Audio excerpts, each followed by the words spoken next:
everyone, I'm Claudine from Sweet Dreams Sleep Consulting. Hello, and I'm here today to talk to you about some sleep struggles that some of your children have got. Just to let you know a little bit about me, I became a sleep consultant having been a sleep deprived mummy for 2.5 years with my son Joseph.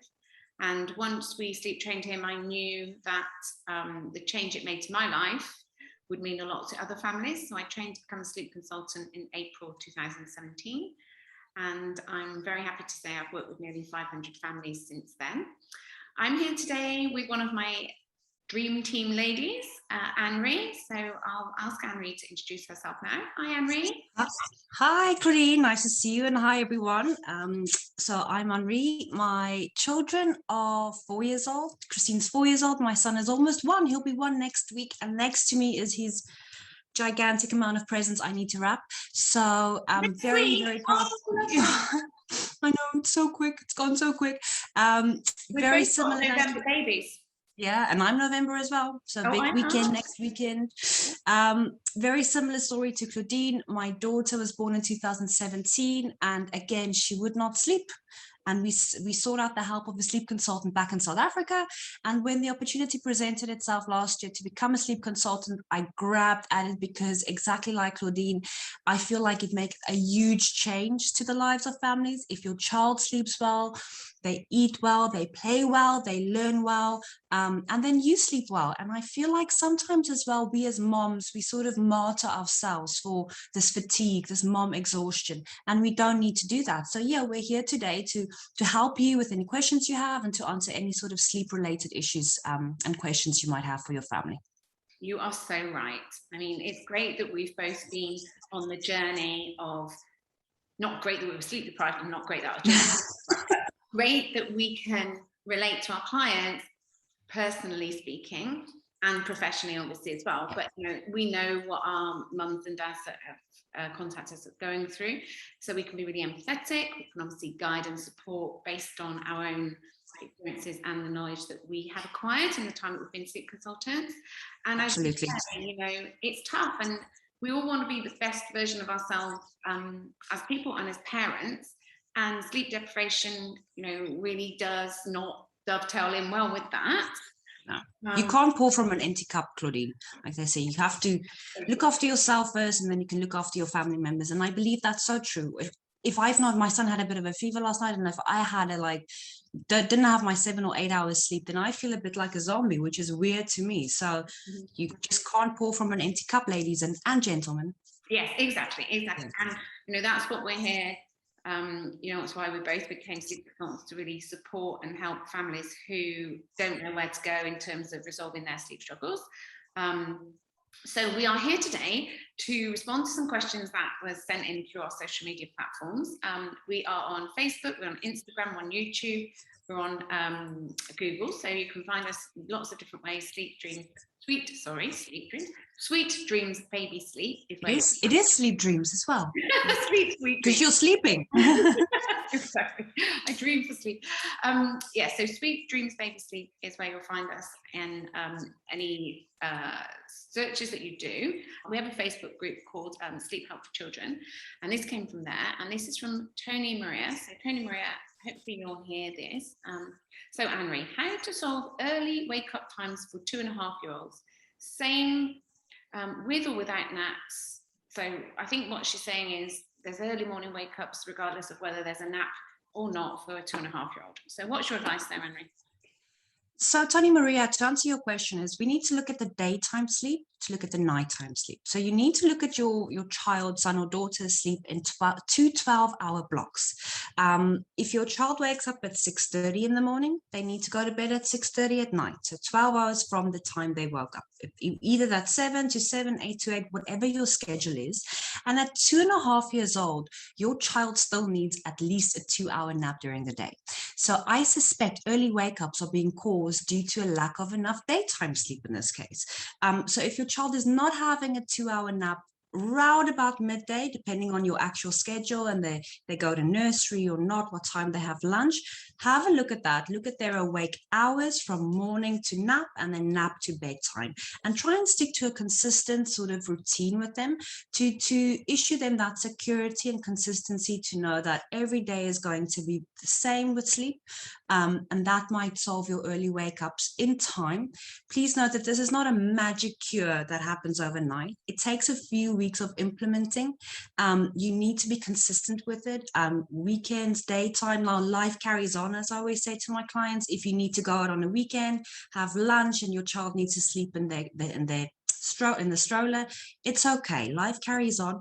Any nap is better than no nap. So again, key points: 2 12-hour blocks, 1 2-hour nap at least at that age, and just consistency. So my daughter turned 4 end of October. She had a nap until the age of 3.5 in her crib. Yes, she was still in a crib at 3.5, consistently. And then I stopped her nap because it started influencing her nighttime sleep. So please don't feel that also that daytime sleep is making them, stay awake at night. That's the absolute, it couldn't be further from the truth. Anything to add with that, Claudine? Yeah, wonderful advice, Anri, as always. The only thing I would say is have a look at the environmental factors that may be influencing things. Yes. Is there sound or light coming in?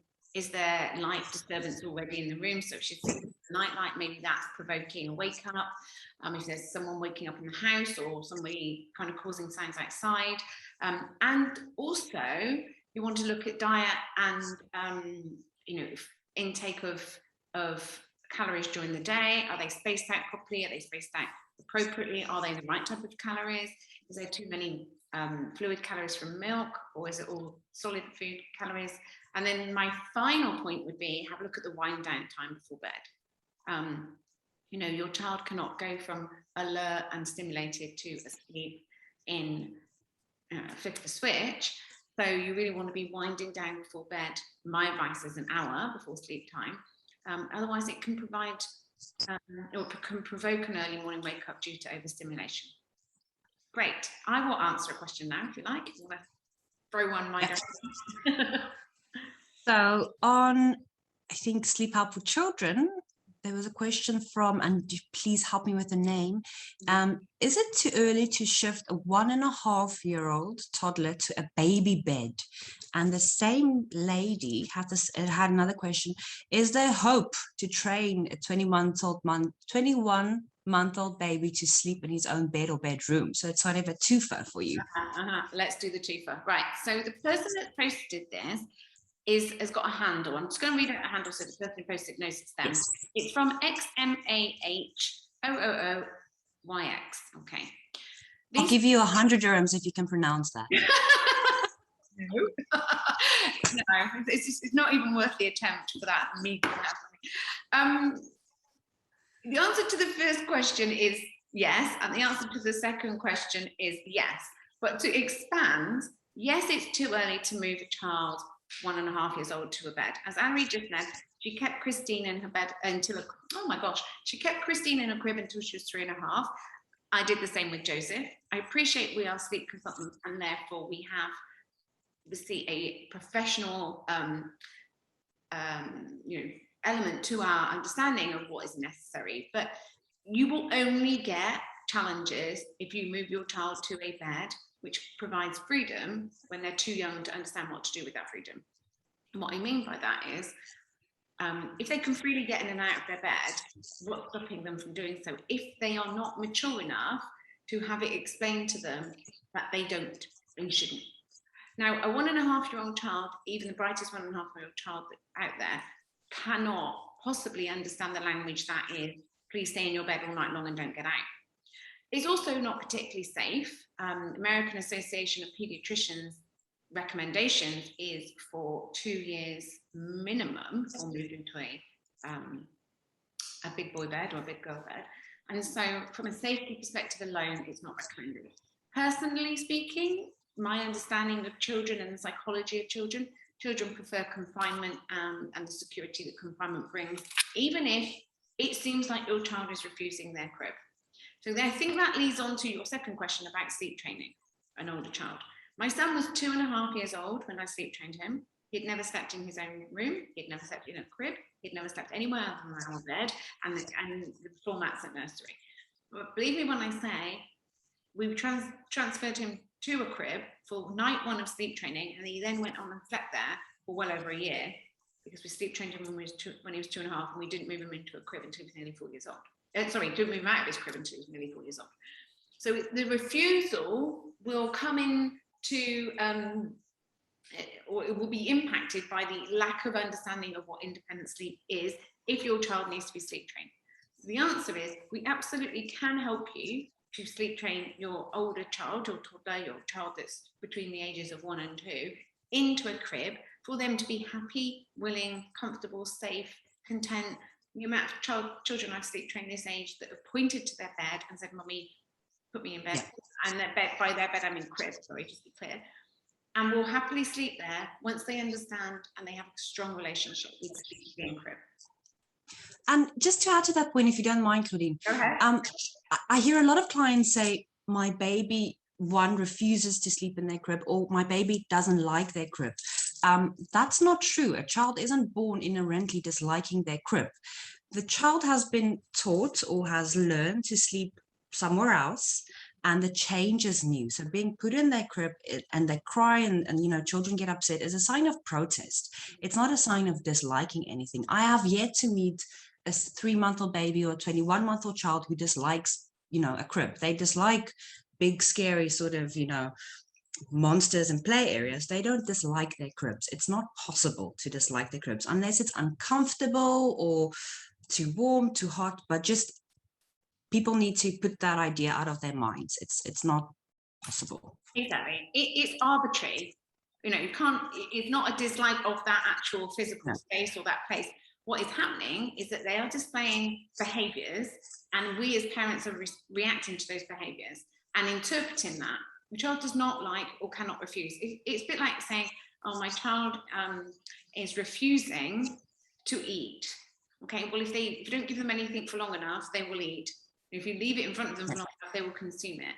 What we do as parents is we compensate. We make a decision on their behalf. So we put in front of them a piece of toast, they don't eat it. So then we give them a banana, they don't eat it. So then we give them some cereal, they don't eat it. So then we give them a chocolate biscuit and they do eat it. Guess what? What have we taught them? To hold out for their chocolate biscuit. And that we've got, we're weak and they're strong. So we need to be conscious of what we're interpreting as. A child will be very willing to be in a place that is age appropriate, given the right experience and the right understanding and expectations around that place, and that's where we can help you for sure. And how it makes them feel afterwards. So just keep in mind, a well-rested child is typically a happy child.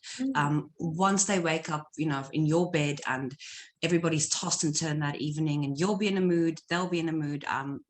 That's not something they like. They don't like sleeping there. No.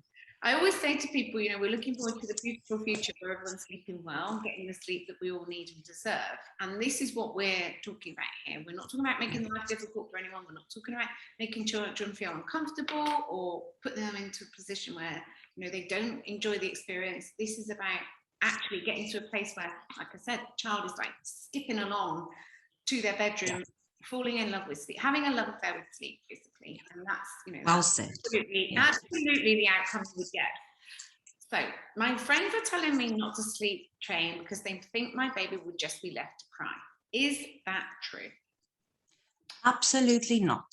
So when I sleep trained Christine in 2007, she was 7 months old and I couldn't stand it anymore. My only requirement for sleep training was I will not do cry it out. The methods and the training Claudine and I have, if I can speak on your behalf, Claudine, is not crying it out. I don't believe in it. I don't feel it's right to leave a child who doesn't understand what's happening to cry it out. Are there elements of crying? Yes, unfortunately. A 3-month-old, a 5-month-old, a 15-month-old, a 2-year-old does not have the vocabulary you and I have to say, hey, I'm actually quite mad at you. You are changing the game. You're taking back the power and I don't like this. They can't tell you that. So what do? They cry. Whether your child cries at 4 years old or 14 years old, it's going to be horrible. My daughter's 4, and if she's 40 and she cries, I'll run to her side and I'll try and fix it. But you can't always just blame the tears on something that they it's not harming them. They just don't like the changes. So we will never ask you to leave your child alone to cry it out. There are methods that do that, which we won't go into now because, as I said, I don't like them. I don't approve of them. But please note that sleep training typically doesn't go without tears. There are tears at points, but they go away after a few days even. The previous client, one of my previous clients last week, had tears until day 2. And on night 2, the baby turned around and slept. And he just realized, oh, well, I'm getting rest. I'm feeling better. Nobody's stressing out. Mommy's in a better mood and it's just going much better. So yeah, it won't be crying it out, but there will possibly be tears. I totally agree. Really well put, Anri. And the way that I, would cover, in addition to that, what you've described is, Anri's daughter's 4, my son is 7. Believe me when I say they cry. They still cry. Even nothing to do with sleep, they cry. No.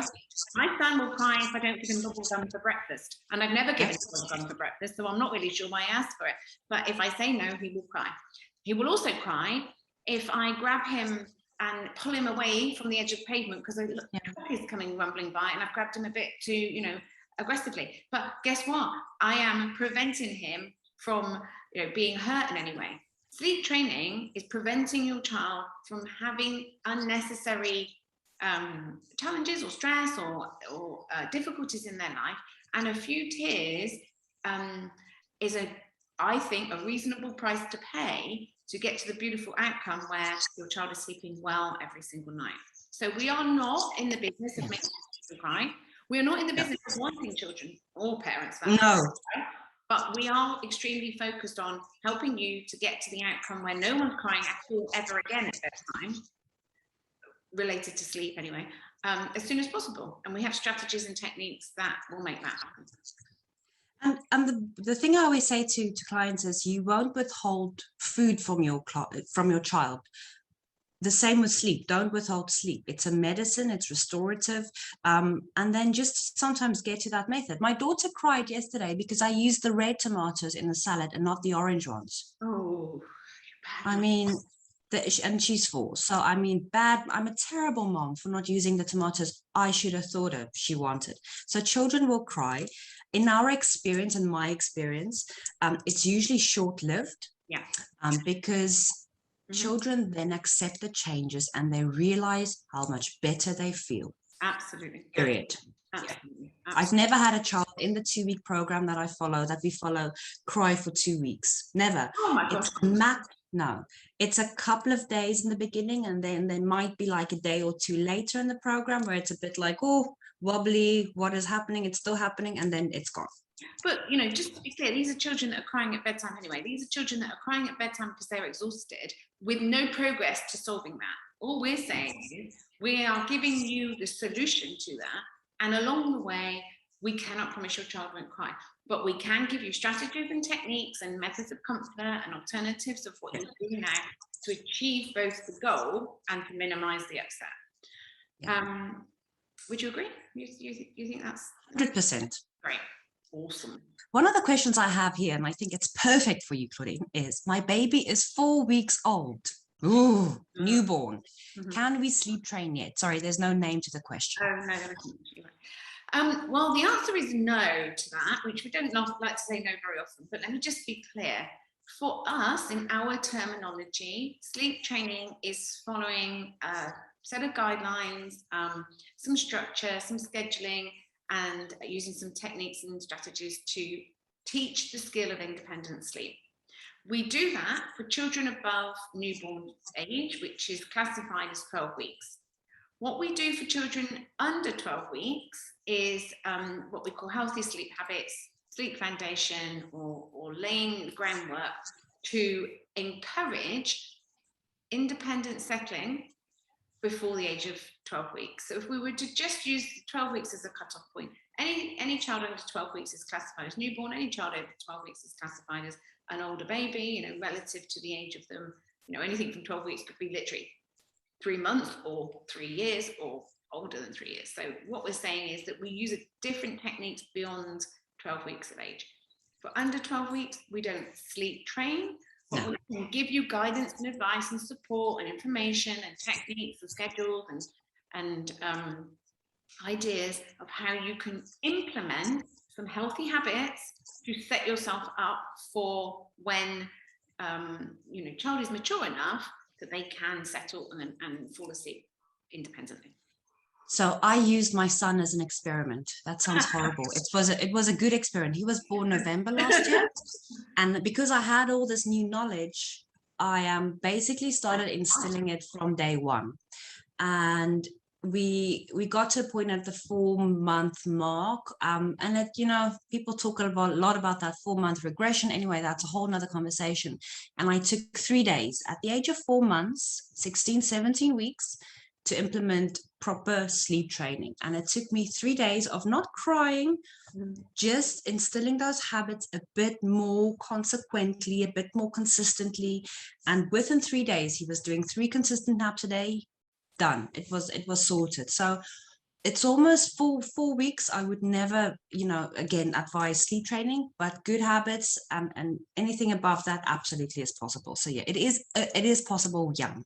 How do I know how many naps my child should be having? Again, no name on this question, but how many naps per day should a child be having? So do you want to sort of talk about the ages of evolution of naps? So yeah, so this starts off by looking at the age of your child. So if you'd come to us and given us the age of your child, Claudine and I and Maya and Bhavika can give you age-appropriate naps. So what we look at is the date of birth of your child, if there's any adjustments that need to be made, if they were born prematurely and all of that. And then we look at the awake windows. So we have certain awake windows for certain ages. Obviously, they get longer as babies grow up.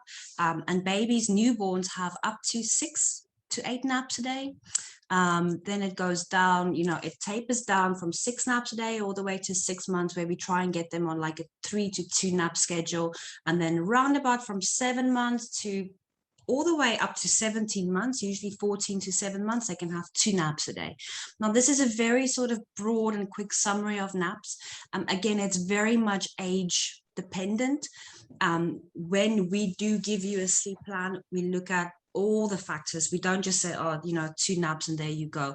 We look at appropriate awake windows, feedings, if there's solid food involved, everything. So my son is next, like I said, next week he's a year old, and he's on a 2 nap schedule a day. And because we implemented that quite young, we had him on a 2 nap schedule from 7 months. I just told my mother-in-law yesterday, it's like a wake up 6:30, nap 9:15, nap 2 o'clock, bed 7. It's like boom, boom, boom in my head. And there's nothing to think about.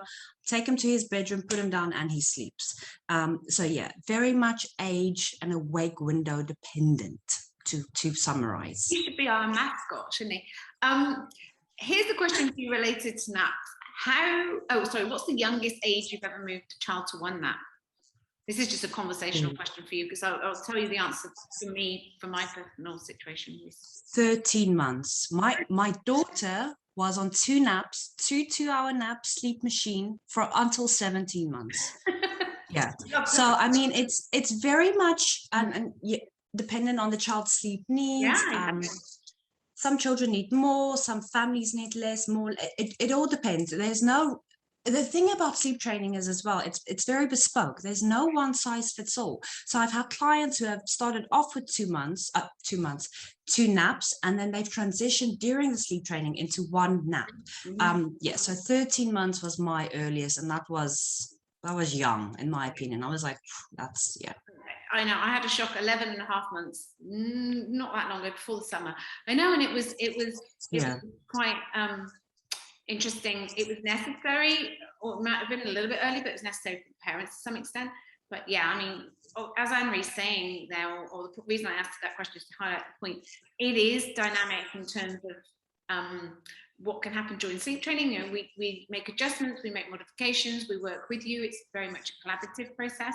But, you know, there's a range. Anri's daughter was at the a lot, you know, the later end of the scale to be on 2 naps a day, but it worked for them. You know, we've got children who are younger end of the scale, but we work with you, we adjust, and we, as Anri said, we make things bespoke to your family and your needs.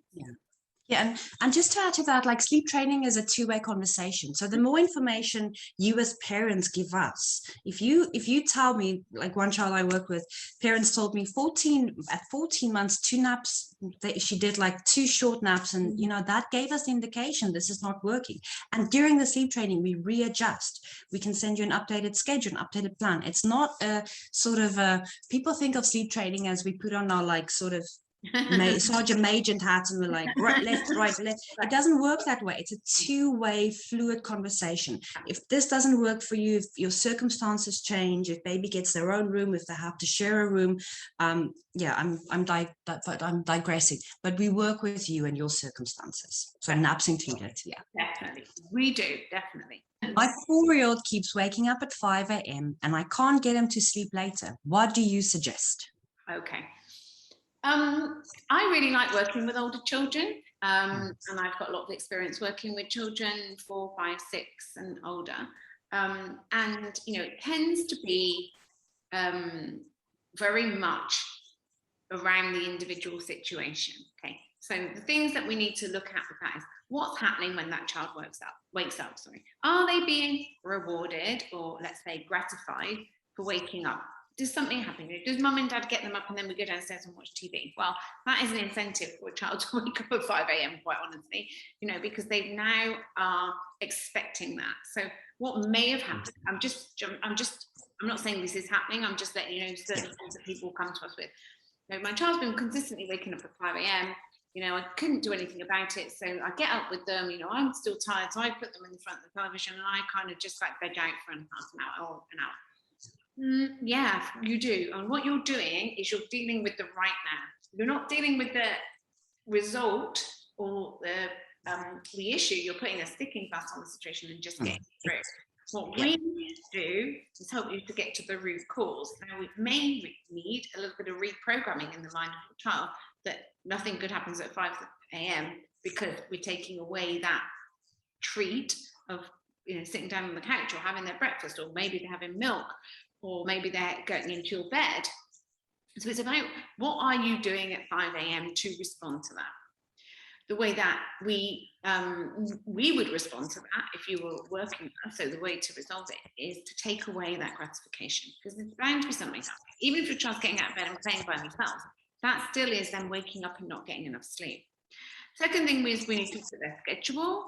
We need to look at when they're falling asleep at bedtime, how that happens, who's doing what, is there any parental presence, any parental help, are they napping during the day, do they have wind down time, what's their diet look like, do they share a bedroom, is there environmental issues such as light and sound. So it's, you know, it's basically about assessing the situation, but we really need to get into a position where your child understands that sleep is still happening until the sun rises and until a minimum of, in our terminology, 6 a.m. Now, the reason that we say 6 a.m, just as everyone understands, is that, as Anri said earlier, the day is split 12 hours of day, 12 hours of night. So if your child is waking up at 5 a.m, they should be asleep at night at 5 p.m, okay, which is not very realistic. So we work on a 6 a.m. minimum wake up or minimum start of the day. And start of the day is basically in daylight stimulated with adult interaction, because then bedtime would be 6 p.m, which is early in most people's terms, but on the other hand, when you had 12 hours of your child, you're probably ready to pack them off to bed to have some adult time. So what it would then look at is, okay, what time is bedtime? Do we need to make an adjustment there to track back, add in some sleep? Most likely your child's overtired, they've got raised cortisol levels, maybe the cortisol's kicking in and waking them up, and not deliberately, but as a matter of fact. And so we need to, you know, adjust the whole kind of situation so that we add in sleep at bedtime, encourage your child to stay in bed at 5 a.m, take away the gratification, readjust how they fall asleep if they're getting help to sleep, check the environmental factors, repeat, repeat, repeat. And with enough repetition and enough consistency, it will stop and your child will sleep past 5 a.m. Anything? Exactly. Any other thoughts? We can't ask you because Christine's such a good sleeper. You wouldn't know, would you? Well, you know what? She did try it once. What happened? I don't remember what. And she woke up and scared the life out of me standing next to my bed with these big eyes. And I don't know if it was years and years of sort of, you know, having good sleep habits, or she's quite a mature child, you know, because we all think our child is the best. But I kind of said to her one morning, you can't do that. Well, when it happened, said to her, you can't do that. You need to either wait for me to come into your bedroom, or you need to hear that we're awake. Then and you know what? It never happened again. The expectation was there. There was, again, no instant gratification. I walked her straight back to her bed and said to her, this is not the time for you to wake up. If you're not sick, if you don't need to use the toilet. Also on that was a thing that happened that morning. She needed to use a toilet. So just make sure that your child's bladder is empty before they go to bed. Children do wake up. You know, as we grow older, you wake up to go to use the bathroom at night, but make sure in basic terms that your child's bladder is empty, that they've had all their time in the bathroom that they need, to make sure that they don't wake up, because at that time it's quite natural if they've had, you know, if they've been playing outside. And I know Christine comes back home and she's gulping water like she's never had a drink in her life before, and then she just needs to, you know, do what she needs to do to make sure that that's no 5 a.m. wake up. So yeah, just it's consistency. Made it clear to her once, this is not on. I'm not a mom before 5 a.m. And yeah. So, I mean, luckily. Absolutely. And I think, speaking on behalf of Anri, just to be so assumptive, neither of us have had nightly visits from either of our children, because they were sleep trained and they knew that once they moved into their big boy and big girl bed, that's where they spent all night. If you move your child, going back to the question earlier, into a big boy or big girl bed too early, you are going to get nightly visits because they don't understand. Our children were still in their beds when they could speak. They had language. They weren't moved to a bed until they could speak, had language. They're both over 3 years old. So you can say to them, you're going to stay there all night? Yes, mummy. We don't get nightly visits as a result. So we know if our children get out of the bed, there's either something going on, or all we need to do is say, right, back to bed. So it's a very big emotional shift with them as well. A lot of, and this, you know, I'm not a potty training expert. I won't say I am, but you know, definitely not. But it's a child needs to be emotionally ready to be able to move to a big girl, big boy bed. And whether you choose a toddler bed or a full-on bed is own personal circumstances. We chose a toddler bed because of space and just to do that gradual transition. There's loads of schools that thought about that. But keep in mind that to move a child from something that they were contained in, like Claudine said, to something that's all of a sudden wide open is going to give them this emotional baggage almost that they're not ready to deal with. The same with toilet training. Christine was fully toilet trained, nighttime and daytime toilet trained. She decided to drop her nighttime diaper when my son was born. That was fun. But she was emotionally ready to do it all at the same time. So she was fully trained and still in a crib. And you know what? Nothing has gone backwards. So just keep that emotional aspect of your child in mind. Definitely. So, Anri, thank you so much. Thank you. To talk to our followers today. It's really great to do this. Hopefully, you know, everybody appreciates and benefits from what we've shared today. We plan to do these on a regular basis, so please share questions on social media if you have them, and we'll then jump on again and answer questions and you know, share our thoughts and advice with the audience. Absolutely. Okay. We aim to get everybody sleeping well. Oh my gosh, my mission. It's my the mission. beauty of it. Thank you, Claudine. Yeah. Have a nice day. Bye. See you soon. Bye, everyone. Bye.